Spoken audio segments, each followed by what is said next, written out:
बेलेम Brazil में United Nations के COP30 climate change summit के मुख्य स्थल पर गुरुवार दोपहर एक भयानक आग लगने से हड़कंप मच गया। ब्राजील के बेलेम शहर में आयोजित इस वैश्विक समिट के कन्वेंशन हॉल के एक पवेलियन में लगी आग ने 50,000 से ज्यादा प्रतिनिधियों को दहशत में डाल दिया। सौभाग्य से कोई जानलेवा हादसा तो नहीं हुआ, लेकिन 13 लोग घायल हो गए हैं। ये घटना न केवल सम्मेलन की कार्रवाई को प्रभावित कर रही है, बल्कि क्लाइमेट चेंज पर चर्चा कर रहे विश्व नेताओं के लिए कड़वी विडंबना भी साबित हो रही है। जहां ग्लोबल वार्मिंग को रोकने की बात हो रही है, वहीं आग जैसे आपदा ने लोगों को असमंजस में डाल दिया। घटना स्थानीय समय अनुसार दोपहर 2 बजे यानी भारतीय समय के अनुसार रात 10:30 बजे हुई। प्रारंभिक जांच के अनुसार आग किसी इलेक्ट्रॉनिक उपकरण से संभवतः माइक्रोवेव से शुरू हुई। हालांकि पुलिस, फॉरेंसिक टीम्स अन्य संभावनाओं की भी पड़ताल कर रही है। काला धुआं इतना घना था कि कई किलोमीटर दूर से दिखाई दे रहा था। सम्मेलन में भाग लेने वाले 190 से ज्यादा देशों के डिप्लोमैट्स, पत्रकार, वैज्ञानिक अफरा तफरी में इधर उधर भागने लगे।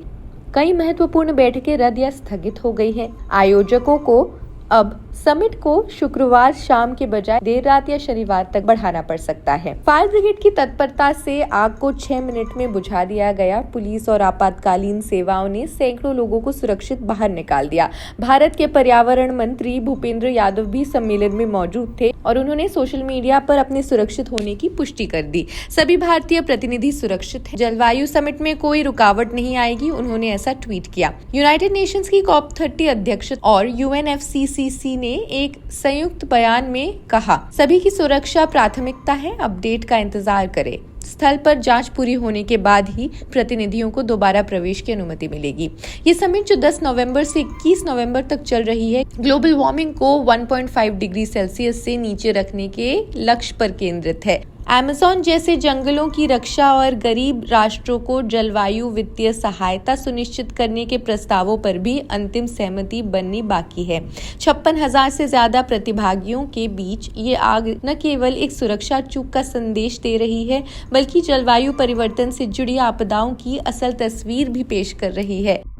विशेषज्ञों का कहना है कि बढ़ते तापमान से ऐसी घटनाएं अधिक आम हो रही हैं, जो सम्मेलन के संदेश को मजबूत बनाती है। भारतीय प्रतिनिधिमंडल ने इस घटना के बावजूद अपनी भागीदारी जारी रखने का ऐलान किया।